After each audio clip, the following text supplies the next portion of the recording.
Seluruh jajaran sangat dibutuhkan dalam mengawal dan menjaga jalannya proses pemilu serentak dengan meningkatkan kewaspadaan serta lebih peka terhadap perkembangan situasi yang dapat mengganggu stabilitas keamanan. Selain itu, TNI harus tetap menjadi alat negara yang profesional, netral, serta tetap fokus pada tugas pokoknya. Pemirsa, berikut petikan amanat Panglima Kodam 9 Udayana, Mayor Jenderal TNI Harvendi, saat memimpin apel gelar pasukan di lapangan Niti Mandala Renon dan Pasar 1 Februari 2024 pagi.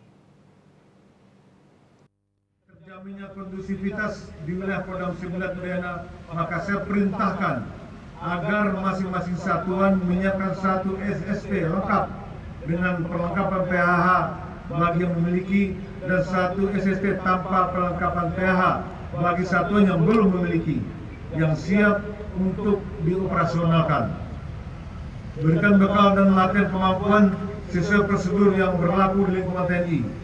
Selain itu, yang tidak kalah penting adalah optimalkan peran unsur penerangan satuan untuk masif mempublikasikan kegiatan positif yang telah dilakukan masing-masing satuan dalam rangka counter opini terhadap upaya mendiskreditkan eksistensi TNI.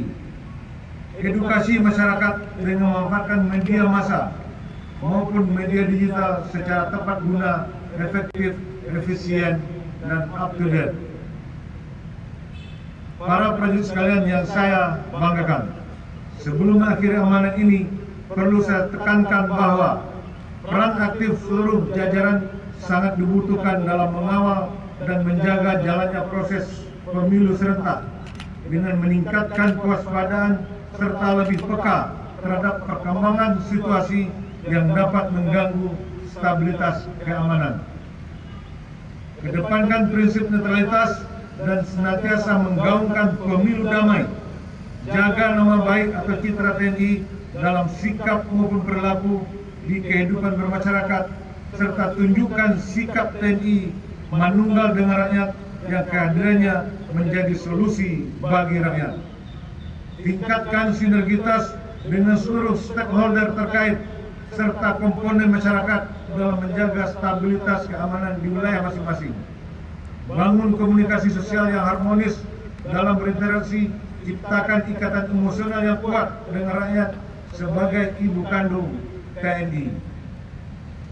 TNI harus tetap menjadi alat negara yang profesional, netral, serta tetap fokus pada tugas pokoknya, yaitu menjaga kedaulatan negara, keutuhan wilayah NKRI, dan keselamatan segenap bangsa serta tumpah darah Indonesia.